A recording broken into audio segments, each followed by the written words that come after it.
Dalam satu hari dosa kita bukan satu. Dalam satu hari dosa kita pun tidak dua.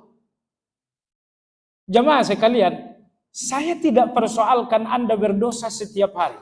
Terlebih di zaman fitnah. Yang kita persoalkan terhadap diri kita, di mana rasa malu.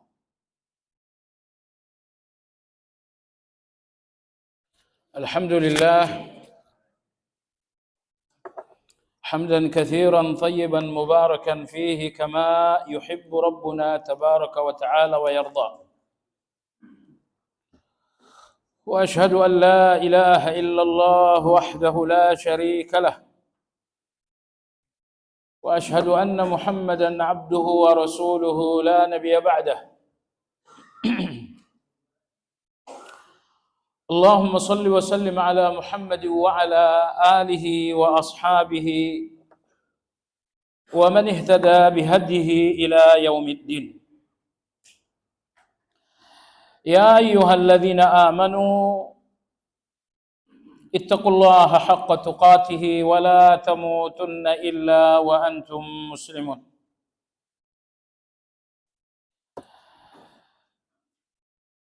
Kaum muslimin rahimakumullah, melanjutkan pembahasan nama Allah yang ke-16, yaitu Al-Kabir, yang berarti Allah Maha Besar. Pertemuan terakhir adalah ibadah pertama berhubungan dengan Al-Kabir. Ibadah pertama berhubungan dengan Al-Kabir, menyadari sepenuhnya bahwa hanya Allah yang besar, dan setiap manusia harus berusaha merendahkan diri. Jemaah sekalian, satu pertanyaan. Nama Allah Al-Kabir merupakan sifatul jalal atau sifatul jamal? Anda tahu nama Allah dan sifat Allah hanya dua kategori. Ada nama dan sifat Allah kategori al-jalal, yaitu nama dan sifat Allah yang menunjukkan kemahahebatan, kemahabesaran, kemahaagungan. Nama dan sifat seperti ini membuat kita merasa takut dengan Allah.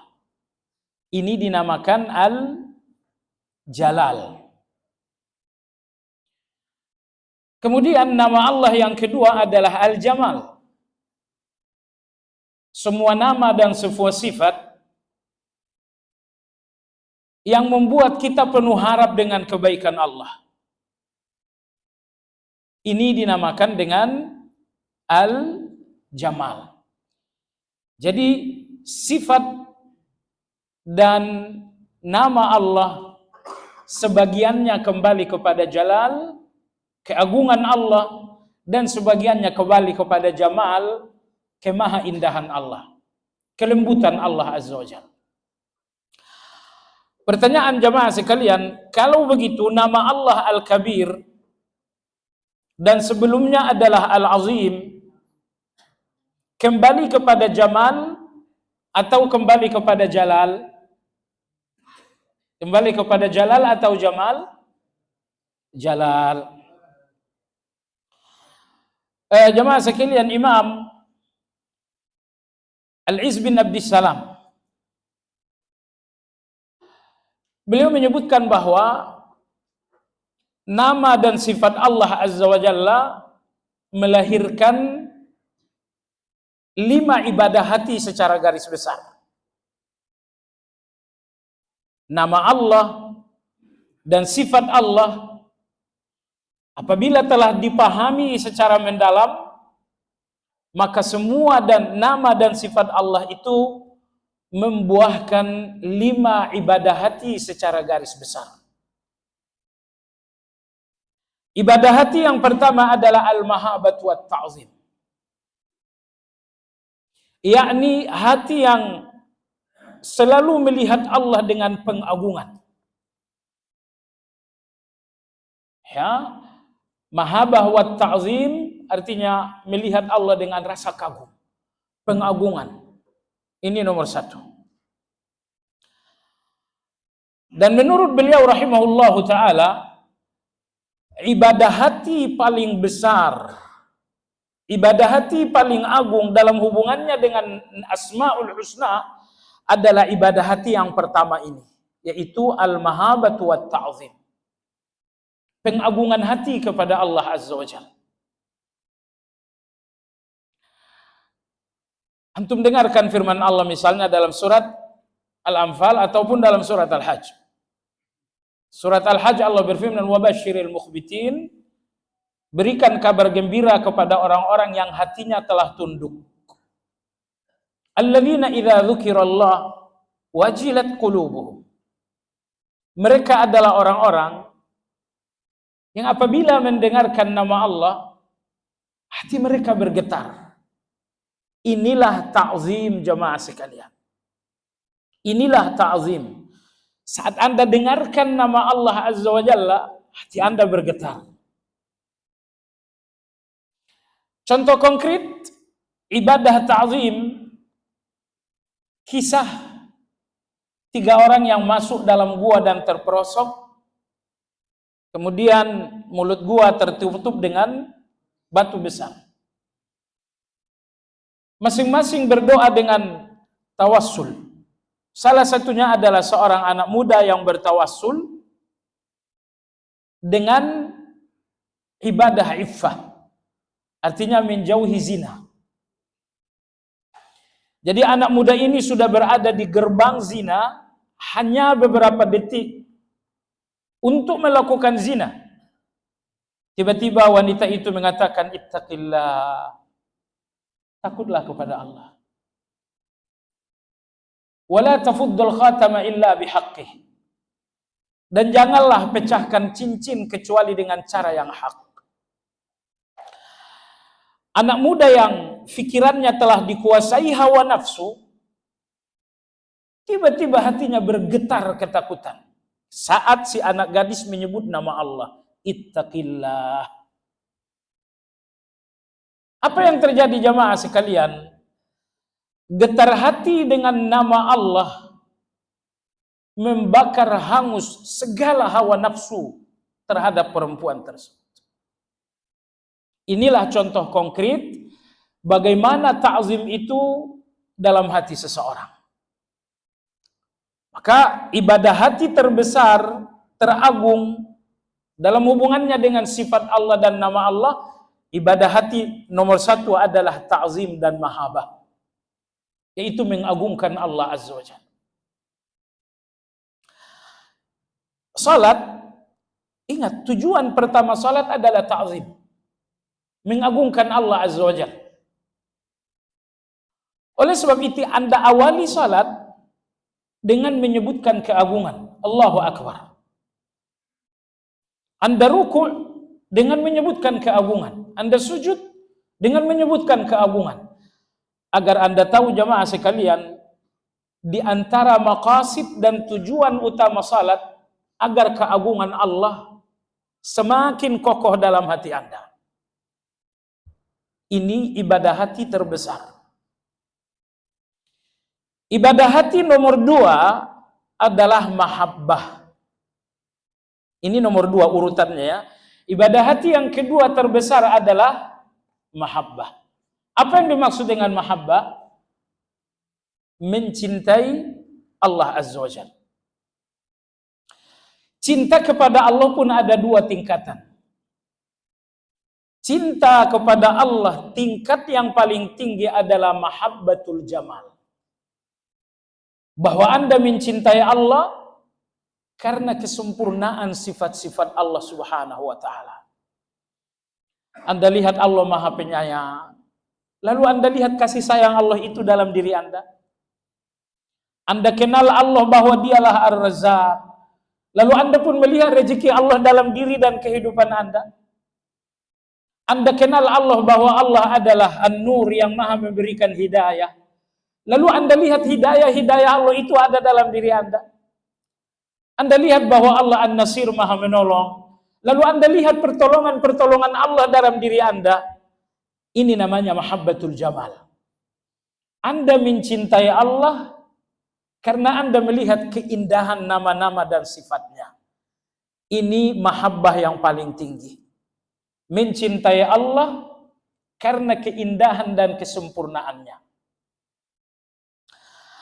Mahabbah yang kedua adalah mahabbatul in'am.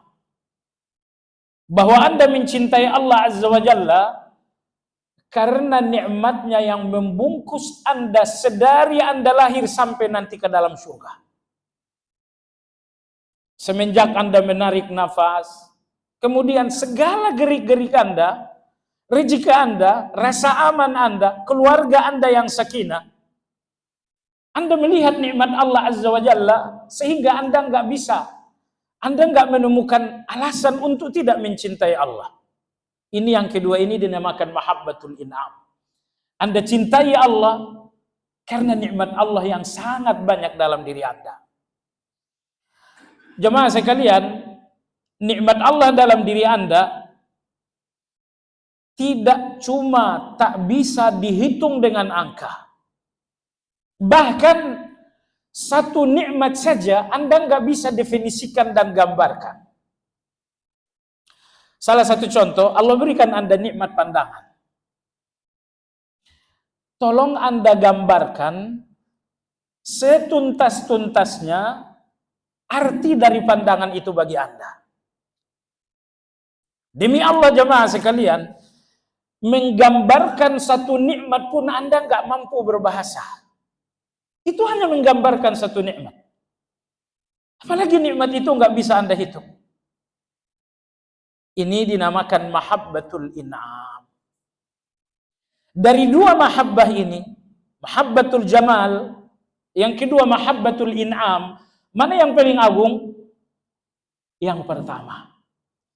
Kalau Anda mencintai Allah karena keindahan Allah, karena kebaikan Allah, karena kesempurnaan Allah, itu artinya Anda mencintai Allah karena Allah. Tapi kalau mahabbah yang kedua, yaitu mahabbatul in'am, bahwa Anda mencintai Allah karena memang sesuatu yang Allah berikan kepada Anda. Baik. Sekarang kita nomor 3, nomor 4 ini. Yang pertama tadi adalah at-ta'zim. Yang kedua adalah mahabbah, dan itu ada dua macam. Baiklah, anggap saja yang keempat. Kalau nomor 2 kita pecah 2 berarti nomor 4. Tapi kalau nomor 2 tetap kita satukan, berarti nomor 3. Terserah, soal nomor enggak jadi masalah. Ibadah hati berikutnya, ini di urutan ketiga yang paling agung. Apa itu? Tawakal. Tawakal. Jemaah sekalian, kalau ibadah ta'zim sumbernya adalah syuhudul jalal. Anda lihat keagungan Allah, maka lahirlah ibadah ta'zim.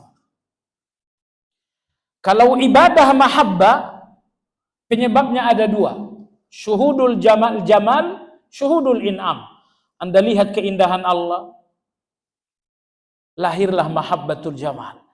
Kemudian Anda lihat nikmat Allah dalam diri Anda, lahirlah mahabbatul in'am. Yang ketiga adalah tawakal. Dari mana tawakal ini muncul? Jawabannya ketika Anda melihat tauhid Allah dalam semua sifat-sifatnya. Anda lihat keesaan Allah di setiap sifat-sifatnya, dari sinilah lahir tawakal. Baik. Di antara nama Allah dan sifat Allah Ar-Razzaq, Allah Maha memberi rezeki. Pertanyaan, Anda butuh rezeki, lantas siapa yang Anda lihat dalam rezeki itu? Apabila di dalam rezeki Anda hanya melihat Allah satu-satunya, dan Anda tidak melihat siapa lagi selain Allah, Betul Anda punya perdagangan, Anda punya bisnis, Anda punya jabatan, tapi rezeki ini rububiyah. Rezeki ini hubungannya dengan sifat Allah. Maka Anda tidak melihat dalam rezeki itu kecuali Allah. Artinya Anda telah melihat rezeki dengan tauhid. Dari sinilah lahir tawakal. Seorang yang sedang sakit sangat membutuhkan kesembuhan, dan kesembuhan adalah rububiyah Allah. Karena kesembuhan itu hubungannya dengan sifat Allah dan nama Allah. Asy-Syafi, Allah Maha menyembuhkan. Pertanyaan, siapa yang Anda lihat dalam kesembuhan itu? Apakah Anda melihat dokter? Apakah Anda melihat terapis? Kalau Anda melihat sejumlah nama, sejumlah profesi di samping Allah, Anda tidak melihat kesembuhan itu dengan tauhid. Dan Anda mustahil akan bertawakal. Tetapi jamaah sekalian, kalau Anda telah melihat kesembuhan itu hanya di tangan Allah. Dokter hanya ikhtiar. Terapi hanya ikhtiar. Herbalis hanya ikhtiar. Adapun kesembuhan hanya di tangan Allah dan Anda nggak melihat satu wajah pun tidak ada yang hadir dalam kesembuhan itu kecuali Allah. Berarti Anda telah melihat kesembuhan dengan kacamata tauhid. Dari sini lahir tawakal. Anda sedang terpuruk, betapa Anda sangat membutuhkan pertolongan. Pertanyaan, siapa yang Anda lihat dalam pertolongan itu? Apakah Anda lihat kawan-kawan Anda dengan pangkat tinggi ada dalam pertolongan itu? Ataukah Anda lihat kawan-kawan, kenalan-kenalan dengan harta yang banyak? Itukah yang Anda lihat dalam pertolongan itu? Sepanjang Anda lihat selain Allah di dalam pertolongan, Anda nggak melihat pertolongan dengan tauhid. Maka pertolongan ini nggak akan datang-datang sebelum Anda melihat pertolongan itu dengan tauhid. Tapi jamaah sekalian yang saya hormati, ketika Anda sangat butuh pertolongan, nomor satu Anda berjuang melihat pertolongan dengan tauhid. Oh, kamu punya kawan? Enggak, saya enggak mau lihat fulan. Tapi kamu punya teman pejabat yang bisa, enggak, saya enggak mau lihat dia. Ketika Anda telah melepaskan semua selain Allah dan hanya Allah yang nampak dalam pertolongan itu namanya tauhid. Dari sinilah muncul tawakal. Baik. Ibadah hati yang ketiga adalah tawakal, dan tawakal ini muncul ketika seluruh nama-nama Allah dan sifat Allah yang berhubungan dengan rububiyah Anda lihat dengan tauhid, muncullah tawakal. Baik, tawakal ini nomor 3. Yang pertama ta'zim, yang kedua mahabbah, yang ketiga adalah tawakal. Tawakal ini berat atau tidak jemaah sekalian? Ya. Ibadah hati yang keempat dan kelima kita gabungkan. Yang keempat dan kelima kita gabungkan. Apa itu? Al-khawf war raja. Rasa takut dan rasa harap. Rasa takut dan rasa harap. Rasa takut kepada Allah, rasa harap kepada Allah Azza wa Jalla. Nomor 4 dan nomor 5. Dari mana khauf dan roja ini muncul? Jawabannya, melihat qada dan takdir Allah. Melihat takdir-takdir Allah, muncullah khauf dan raja. Kemudian melihat kebaikan Allah Azza wa Jalla dan keadilan Allah, muncul pula khauf dan raja. Kalau ada yang bersalah, tentu dihukum oleh Allah, itu adil. Melihat keadilan ini Anda takut. Subhanallah jamaah sekalian. Menyadarkan hati tentang keadilan Allah, melepaskan hati itu dari segala keinginan berbuat zalim kepada orang lain. Jadi kalau hati Anda masih punya keinginan untuk zalim kepada orang lain, karena dalam hati Anda tidak ada keyakinan terhadap keadilan Allah Azza wa Jalla. Hari ini Anda berusaha menggagalkan usaha seseorang, Allah Maha Adil. Besok usaha Anda akan digagalkan orang lain. Allah Maha Adil. Hari ini Anda tidak mau bagi-bagi peluang kebaikan kepada orang lain, tentu disebabkan karena keserakahan Anda. Besok Anda butuh peluang dan orang lain tidak akan mau bagi-bagi dengan Anda. Hari ini Anda bersikap makar kepada orang lain, besok akan ada orang yang makar dengan Anda. Ini keadilan Allah Azza wa Jalla. Ini keadilan Allah Azza wa Jalla. Maka khauf dan raja pertama muncul dari memahami takdir Allah Azza wa Jalla, muncul khauf dan raja. Dan yang kedua adalah melihat kebaikan dan keadilan Allah. Anda lihat Allah baik, muncul harapan. Anda lihat Allah Maha Adil, muncul rasa takut kepada Allah Azza wa Jalla. Nah, jemaah sekalian, inilah 5 induk ibadah hati berhubungan dengan sifat dan nama Allah Azza wa Jalla. Yang pertama ta'zim. Ta'zim ini muncul karena Anda melihat betapa agungnya Allah Azza wa Jalla. Yang kedua mahabbah. Ini muncul karena 2 hal. Karena Anda melihat betapa baiknya Allah. Dan yang kedua betapa nikmat Allah ada di setiap kehidupan Anda. Yang ketiga adalah tawakal. Tawakal ini muncul karena Anda melihat keesaan Allah di setiap rububiyahnya. Dan yang terakhir adalah khauf dan raja. Khauf dan raja ini muncul karena Anda melihat kebaikan Allah dan kemahaadilan Allah. Anda lihat qada dan takdir Allah. Baik jemaah sekalian, jadi inilah 5 induk ibadah hati berhubungan dengan nama-nama dan sifat Allah Subhanahu wa taala. Nah, kembali kepada nama Al-Kabir. Al-Kabir Allah Maha Besar. Ini melahirkan yang mana dari 5 ibadah hati tadi? Melahirkan yang pertama, kedua, ketiga, keempat, atau yang kelima? Empat-empatnya. Jemaah sekalian, Al-Kabir melahirkan ibadah hati yang pertama, yaitu ta'zim, pengagungan kepada Allah Azza wa Jalla. Jemaah sekalian, saya kaji diri ini baik-baik, dan mungkin gak jauh beda juga dengan sebagian orang.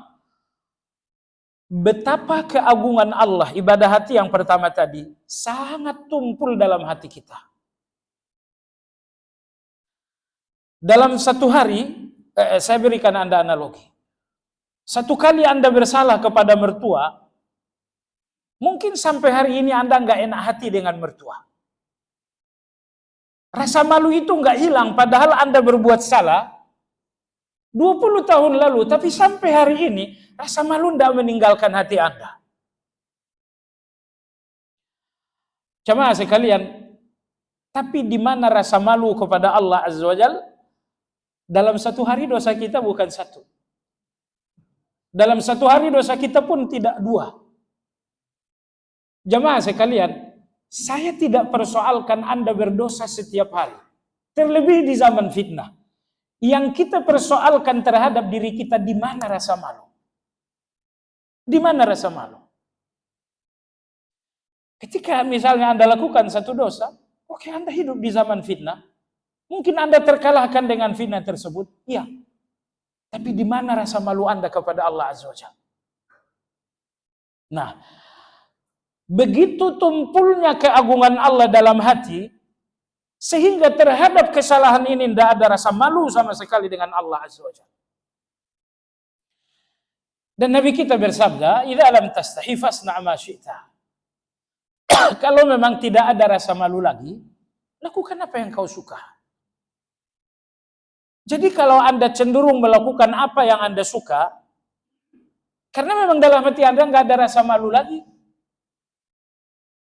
Nah, kalau Anda bertanya di mana rasa malu itu hilang, jawabannya karena dalam hati Anda keagungan Allah sangat tumpul.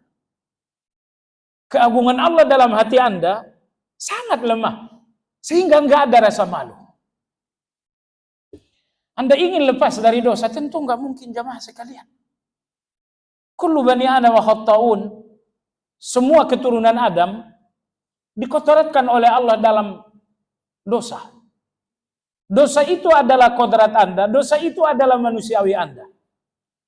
Yang saya dan kita persoalkan terhadap diri yang zalim ini, bukan saya berdosa, tapi kenapa saya nggak malu? Kenapa saya tidak malu? Jamaah sekalian, soal rasa malu dan soal keagungan Allah, saya ingin Anda simak kisah Ubay bin Ka'ab radhiyallahu anhu. Anda tahu jamaah sekalian, Ubay bin Ka'ab unggul dari semua sahabat dalam satu hal, yaitu dalam hal qiraah. Tentu saja Abu Bakar lebih unggul dalam secara umum. Umar lebih unggul secara umum, radhiyallahu anhu. Tapi Ubay bin Ka'ab radhiyallahu anhu, Allah berikan beliau keunggulan luar biasa dalam hal yang nggak bisa dikalahkan siapapun dari kalangan sahabat. Apa keunggulan beliau? Beliau ahli qiraahnya para sahabat. Suatu malam, dan itu pun sudah larut, Nabi Shallallahu Alaihi Wasallam mendatangi rumah Ubay bin Ka'ab. Nabi kita mengetuk pintu. Ubay bin Ka'ab radhiyallahu anhu membuka pintu. Tengah malam ternyata Rasulullah Shallallahu Alaihi Wasallam. Kalau antum di posisi Ubay bin Ka'ab, tengah malam Rasulullah Shallallahu Alaihi Wasallam datang, la haula wala quwwata illa billah. Betapa bahagianya. Ubay bin Ka'ab radhiyallahu anhu membuka pintu dan ternyata Rasulullah SAW bilang, ya Rasulullah. Rasulullah Sallallahu Alaihi Wasallam bersabda, wahai Ubay, Inna Allah amarani an aqra'a alaika surat al-bayyinah. Baru saja Allah perintahkan aku agar menjumpaimu sekarang juga, agar aku bacakan kepada engkau surat al-bayyinah. Ubay bin Ka'ab radhiyallahu anhu beberapa saat termenung. Seolah ada satu pertanyaan yang ingin dia ledakkan di depan Nabi. Dan akhirnya pertanyaan itu dia sampaikan. Ya Rasulullah, Allahu sammani iyyaka. Apakah Allah menyebut namaku langsung? Bacakan Al-Bayyinah kepada Ubay bin Ka'ab. Seperti itukah? Allah sebutkan nama aku langsung? Kata Nabi Shallallahu Alaihi Wasallam, na'am. Iya, namamu langsung disebutkan oleh Allah Azza wa Jalla. Ubay bin Ka'ab radhiyallahu anhu detik itu juga bisa menahan air mata. Beliau menangis. Menangis luar biasa. Lalu muncul ijtihad di kalangan ulama. Ubay bin Ka'ab radhiyallahu anhu menangis karena kegembiraan yang luar biasa bahwa namanya disebutkan oleh Allah Azza wa Jalla. Tapi sebagian ulama mengatakan Ubay bin Ka'ab radhiyallahu anhu justru menangis karena tidak menduga namanya disebut oleh Allah Azza wa Jalla.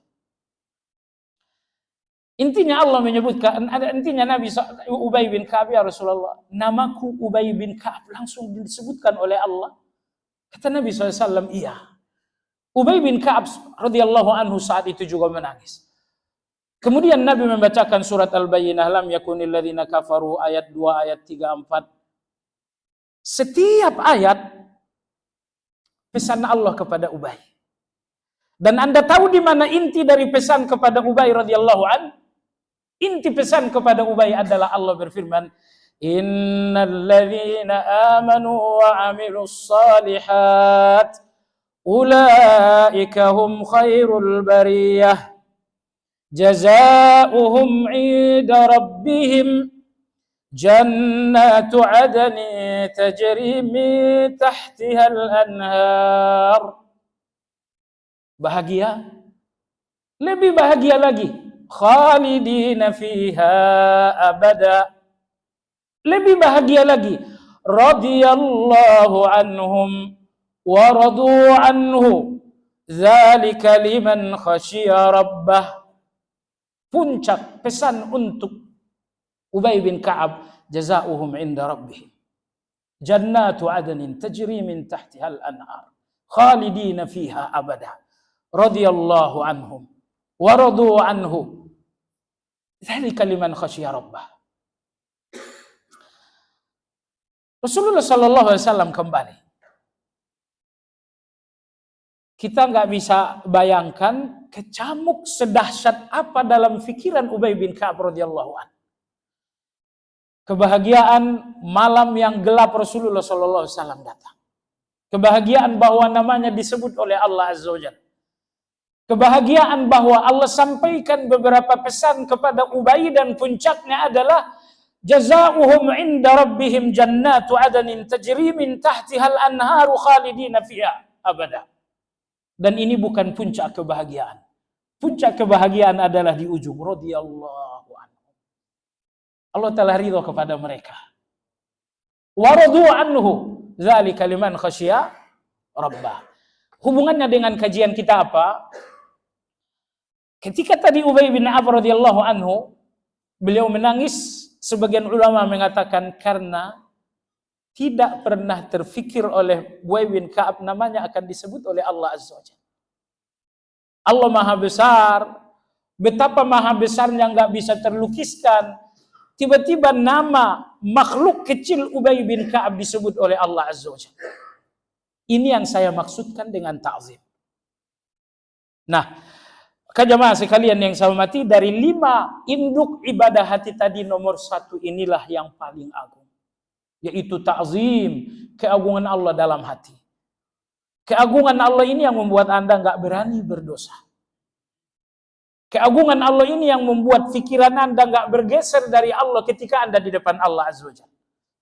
Saat Anda sedang ibadah, Anda sedang salat, Anda sedang doa, Anda sedang zikir, pikiran Anda nggak mungkin bergeser dari Allah karena keagungan itu menguasai Anda. Saya sampaikan Anda analogi sederhana. Beberapa waktu lalu saya sampaikan. Kalau Anda diundang oleh Bapak Presiden ke istana, hanya Anda saja. Lalu Anda dengan Bapak Presiden terlibat pembicaraan yang sangat serius. Mustahil pikiran Anda akan bergeser dari Bapak Presiden. Bagaimana keadaan bagaimana Anda nggak berpikir apapun kecuali Bapak Presiden. Karena Anda dan pikiran Anda benar-benar telah terkuasai oleh keagungan Bapak Presiden. Itu hanya penguasa bumi yang hanya beberapa tahun. Tentang kekuasaan Allah Azza wa Jalla, kekuasaan abadi, kekuasaan yang menentukan Anda surga atau neraka, Anda husnul khatimah atau Anda su'ul khatimah, keagungan itu yang mestinya hadir ketika di dalam salat, sehingga pikiran Anda nggak bergeser dari Allah sama sekali. Jadi Imam Ghazali dalam kitab Ihya Ulumuddin, beliau mengatakan, seandainya keagungan Allah menguasai pikiran seseorang dalam salat, pikiran ini nggak akan mau lepas dari Allah Azza wa Jalla. Tapi sekali lagi saya katakan jamaah sekalian, keagungan Allah itu tumpul. Keagungan Allah itu lemah. Baik. Ibadah yang kedua masih tentang nama Al-Kabir. Allahu akbaru min kulli syai' wa akbaru min an yu'rafa kunha kibriyaihi wa 'azamatihi. Lidzalika nuhina 'anit tafakkur fi mahiyatillah li'annana lan nudrikaha bi'uqulina as-saghirati wal qasirati wal mahdudah wa hatta la naqa'a fi ma waqa'a ilaihi fihi al-falasifah. Beliau mengatakan, oleh karena Allah Subhanahu wa taala maha besar dari segala yang besar. Oleh sebab itu, batasilah fikiran kita tentang Allah Azza wa Jalla. Ketahuilah bahwa tidak ada yang betul-betul mengetahui 100% tentang kebesaran Allah, tentang kasih sayang Allah, tentang rezeki Allah. Semua yang ada pada Allah hanya Anda tahu secara global. Karena Allah itu terlalu besar. Jangankan Allah yang maha besar. Bola mata Anda yang sangat kecil saja, tidak banyak yang Anda tahu. Betapa terbatasnya kemampuan akal ini, sampai-sampai bola mata yang kecil ini aja kita nggak banyak tahu. Apalagi Allah Subhanahu wa Ta'ala yang maha besar. Oleh sebab itulah tadi disebutkan, orang-orang falsafah tidak sadar dengan pikiran yang lemah, kemudian Allah yang maha besar.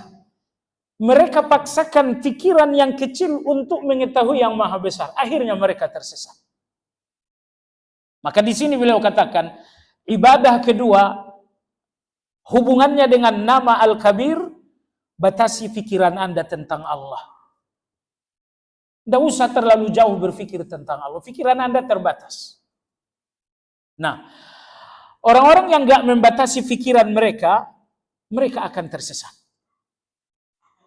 Maka oleh sebab itu, Allah berbicara tentang dirinya melalui Al-Quran, lalu kemudian melalui hadis.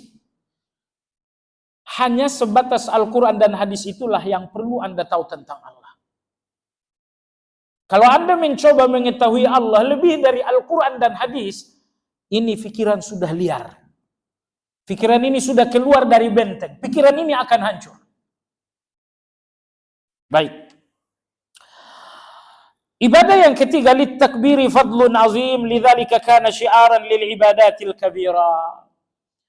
Allah Subhanahu wa Ta'ala Al-Kabir maha besar, maka kebesaran Allah yaitu takbir, Allahu Akbar, merupakan salah satu ibadah yang sangat agung dalam Al-Quran. Hari yang besar, Idul Adha dan Idul Fitri, kita besarkan dengan mengulang-ulang kebesaran Allah. Allahu Akbar, Allahu Akbar, Allahu Akbar. Ibadah yang sangat besar adalah salat. Maka Anda dipanggil untuk salat dengan menyebutkan kebesaran Allah. Allahu Akbar, Allahu Akbar. Dan begitu besar dan agungnya salat sehingga berkali-kali kebesaran Allah Anda ucapkan juga. Allahu Akbar saat takbiratul ihram. Allahu Akbar saat ruku. Allahu Akbar saat sujud. Dan di setiap kegembiraan, Anda disunnahkan untuk segera menyebutkan kebesaran Allah. Jemaah sekalian yang saya hormati, suatu hari Nabi SAW mengabarkan kepada sahabat, setelah semua manusia berkumpul di mahsyar, Allah memanggil Adam yang pertama. Masuk waktu? Iya, kita kumandangkan azan sebentar.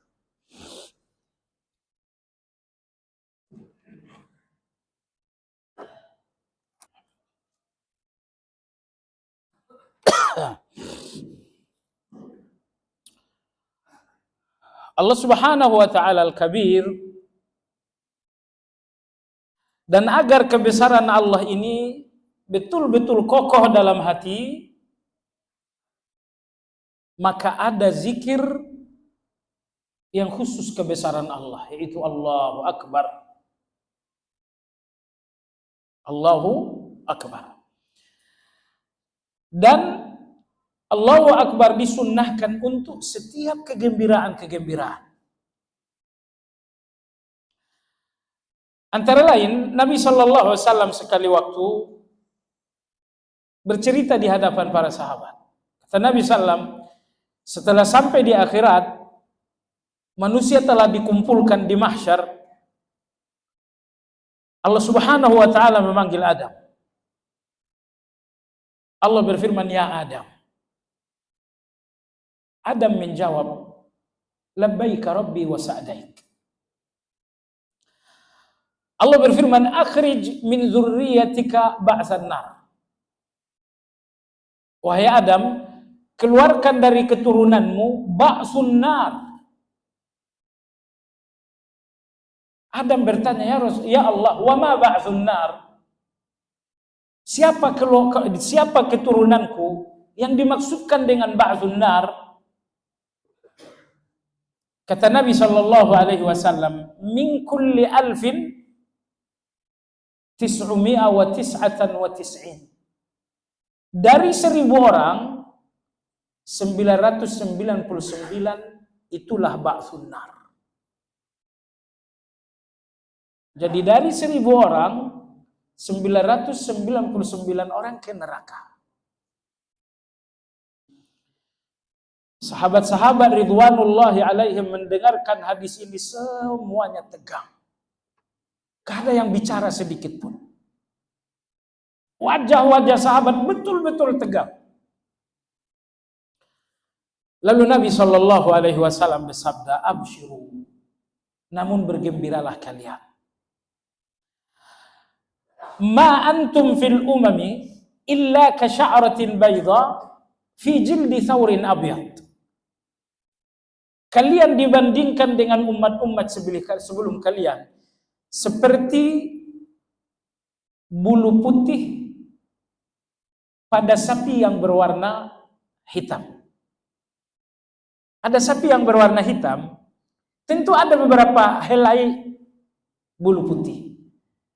Kata Nabi Shallallahu Alaihi Wasallam, kalian semua dibandingkan umat-umat terdahulu, termasuk Juj wa Ma'juj, kalian adalah beberapa lembar bulu putih pada sapi yang berwarna hitam.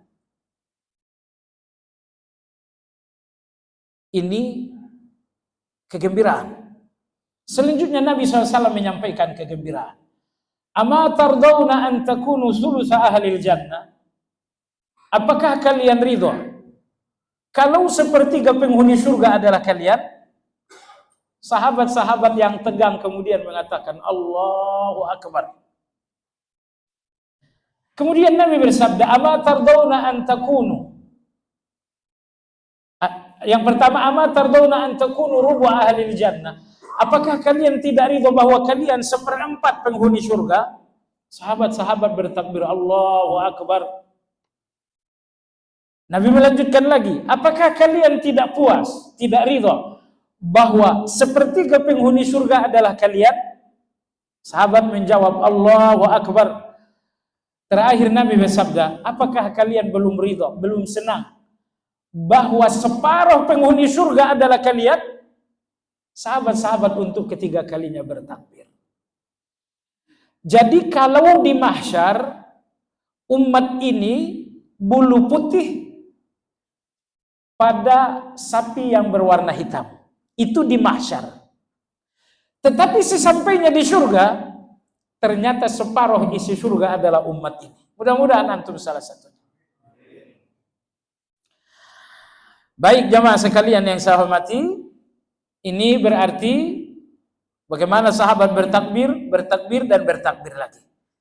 Jadi disunnahkan mengucapkan kebesaran Allah, Allahu Akbar, ketika Anda mendapatkan berita-berita gembira. Contoh yang kedua, ketika Nabi Shallallahu Alaihi Wasallam dikabarkan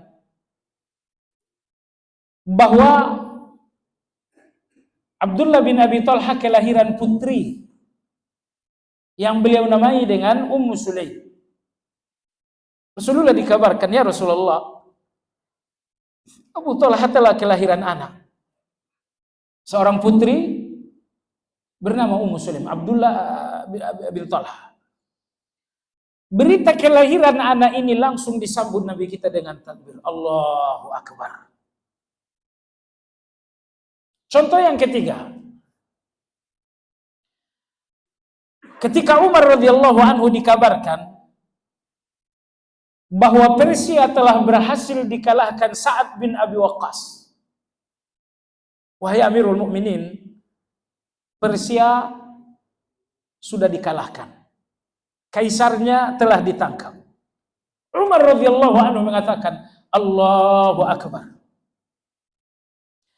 Ali bin Abi Thalib radhiyallahu anhu selesai perang Nahrawan, akhirnya menemukan gembong Khawarij yang bernama Zulkhuwaisirah At-Tamimi. Laki-laki yang membangkang di depan Nabi sallallahu alaihi wasallam beberapa tahun lalu. Begitu gembong Khawarij ini meninggal dunia, tewas dalam perang Nahrawan, Ali bin Abi Thalib, kemudian Ali bin Abi Thalib bertakbir Allahu Akbar. Ibnu Abbas radhiyallahu anhu dijumpai seseorang, "Wahai Ibnu Abbas, apakah saya menjalankan haji secara tamattu atau secara ifrad?" Ibnu Abbas radhiyallahu anhu mengatakan, "Jalankanlah haji secara tamattu." Akhirnya yang bersangkutan menjalankan haji secara tamattu. Selesai prosesi haji, orang ini bermimpi, dijumpai seseorang, lalu mengatakan, "Wahai fulan, hajjan mabrura. Hajimu diterima oleh Allah Subhanahu wa taala." Setelah bangun, laki-laki ini menjumpai Ibnu Abbas. Beliau mengatakan, "Wahai Ibnu Abbas, aku telah selesai berhaji secara tamattu sesuai dengan saran Anda. Dan semalam dalam mimpi seorang yang tak saya kenal menjumpai saya dan mengatakan, bergembiralah, hajjan mabrura. Hajimu telah diterima oleh Allah Azza wa Jalla." Mendengar kabar ini, Ibnu Abbas radhiyallahu anhu mengatakan, "Allahu Akbar." Jadi Anda lihat kebesaran Allah, Allahu Akbar, sunnah untuk Anda bacakan di setiap, Anda ucapkan di setiap kegembiraan. Baik kegembiraan dalam hubungannya dengan akhirat, dengan agama, ataupun kegembiraan duniawi. Kegembiraan duniawi misalnya tadi, kelahiran ketika Abu Talha dan Ummu Sulaim kelahiran anak, lalu Nabi kita bertakbir. Ini kan kegembiraan duniawi. Tapi terhadap kegembiraan duniawi, Anda pun dianjurkan untuk bertakbir. Jadi bertakbirlah untuk setiap kegembiraan. Jamaah sekalian, 10 menit lagi. Penutup di sini adalah tentang doaul masalah, tentang doa, tentang zikir ataupun doa hubungan dengan Allahu Akbar. Penulis berkata, seorang Badawi suatu hari menjumpai Nabi Shallallahu Alaihi Wasallam. Cerita ini disampaikan oleh Sa'ad bin Abi Waqqas. Beliau mengatakan, "Ya Rasulullah, ajarkan aku sanjungan untuk Allah."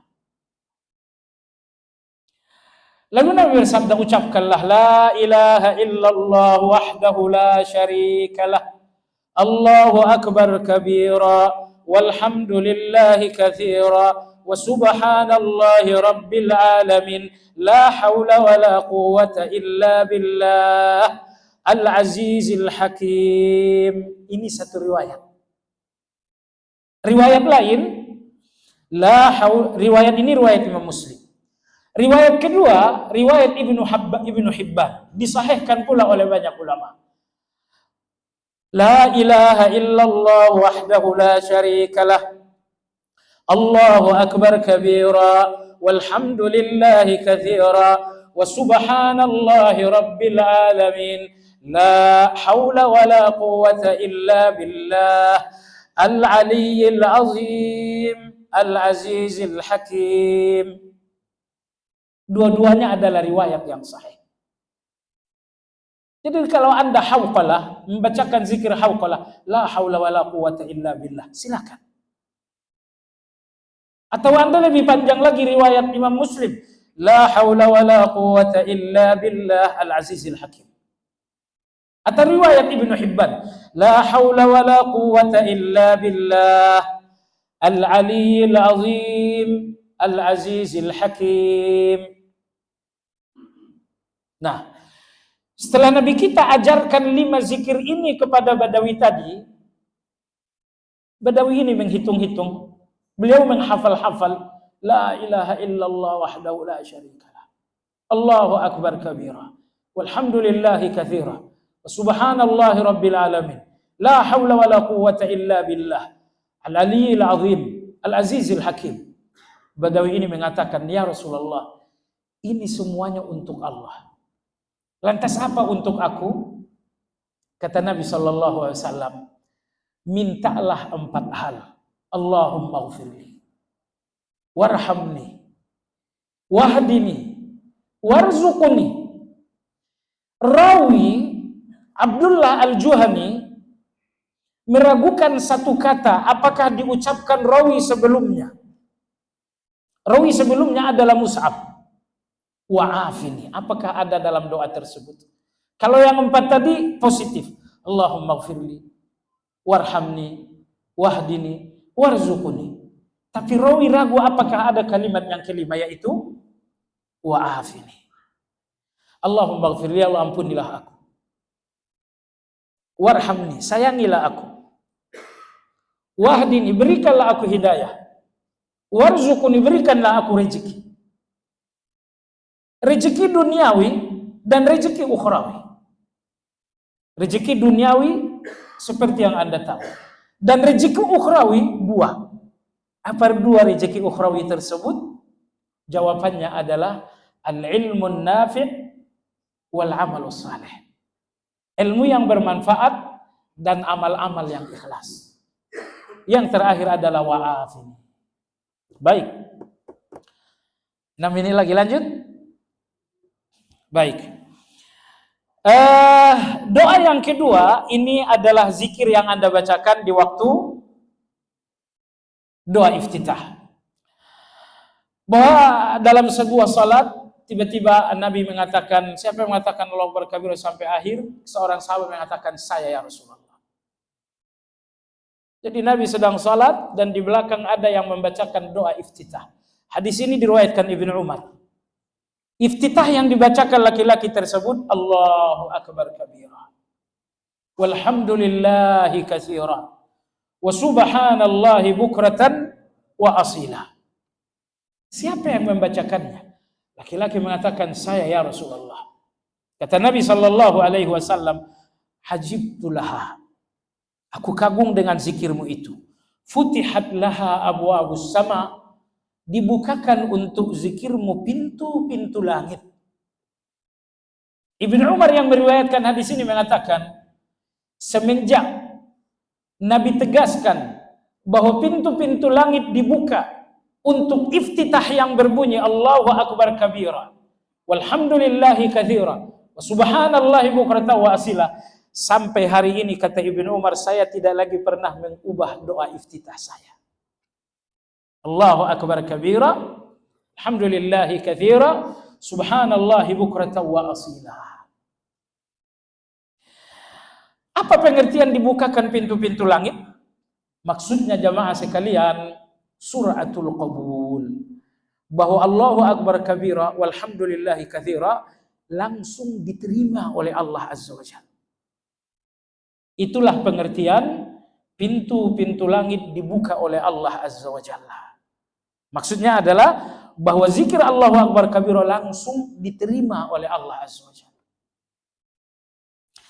Ini yang terbaik kata Ibnu Umar, dibandingkan Allahumma ba'id, dibandingkan subhanakallahumma, dibandingkan wajah tu wajahiyah. Kenapa?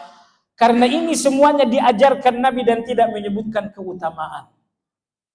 Tetapi Allahu Akbar kabira diajarkan oleh Nabi sambil menyebutkan keutamaan bahwa pintu-pintu langit dibuka oleh Allah Azza wa Jalla. Jemaah sekalian yang saya hormati, terkait dengan pintu langit dibuka, ada memang beberapa amal dalam keterangan Nabi kita membuka pintu langit. Salah satunya ini dia. Maka nanti dalam salat Isya, kalau kebesaran Allah ini Anda ucapkan, pintu langit langsung dibuka. Ucapan Rasulullah nggak mungkin salah. Allahu Akbar kabira, walhamdulillah katsira, subhanallahi bukratan wa asila, langsung pintu langit dibuka. Pintu langit dibuka artinya langsung diterima oleh Allah Azza wa Jalla. Nah, sebagai penutup, di antara amal yang membuka pintu langit, hadis sahih diriwayatkan dari Abdullah bin Amr bin As. Kata Abdullah bin Amr radhiyallahu anhu, sekali waktu selesai salat maghrib, banyak yang pulang dari masjid. Aku bersama sejumlah sahabat, berikutnya Rasulullah tidak pulang dan kami tetap berada di masjid. Selanjutnya Rasulullah Shallallahu Alaihi Wasallam bersabda, mendekati Abdullah bin Amr, wahai Abdullah bin Amr, apakah kamu tahu bahwa Allah telah membukakan pintu langit? Bahwa Allah saat ini membukakan pintu langit. sambil Allah membangga-banggakan kalian di depan malaikat. Allah mengatakan kepada malaikat, unzuru ila abdi. Allah buka pintu langit, lalu Allah berkata kepada malaikat, coba lihat hamba-hambaku. Qadawu faridatan wantaziru ukhra. Mereka sudah selesai dari satu salat wajib dan mereka sekarang sedang menanti salat wajib berikutnya. Allahu Akbar. Jadi begitu salat maghrib selesai, pulanglah yang pulang. Yang tersisa di masjid, Allah panggil malaikat, lalu Allah buka pintu langit. Allah katakan, coba lihat hamba-hambaku. Allah bangga-banggakan mereka. Mereka adalah hamba-hambaku. Mereka telah selesai dari kewajiban maghrib dan sekarang mereka sedang menanti kewajiban isya. Saya ingin jamaah sekalian, hadis Abdullah bin Amr ini Anda hadirkan setiap kali Anda kajian ba'da maghrib seperti ini. Ya, bahwa Anda tidak duduk hanya untuk ilmu, tapi Anda juga duduk untuk Anda termasuk orang yang dibanggakan oleh Allah kepada malaikat sambil membukakan pintu langit. Allahu Akbar. Baik jemaah sekalian yang saya hormati, demikian kajian kita malam ini, semoga bermanfaat. Kita sudahi dengan zikir kafaratul majlis. Subhanakallahumma wa bihamdika asyhadu an la ilaha illa anta astaghfiruka wa atubu ilaik. Walhamdulillahi rabbil alamin. Assalamualaikum warahmatullahi wabarakatuh.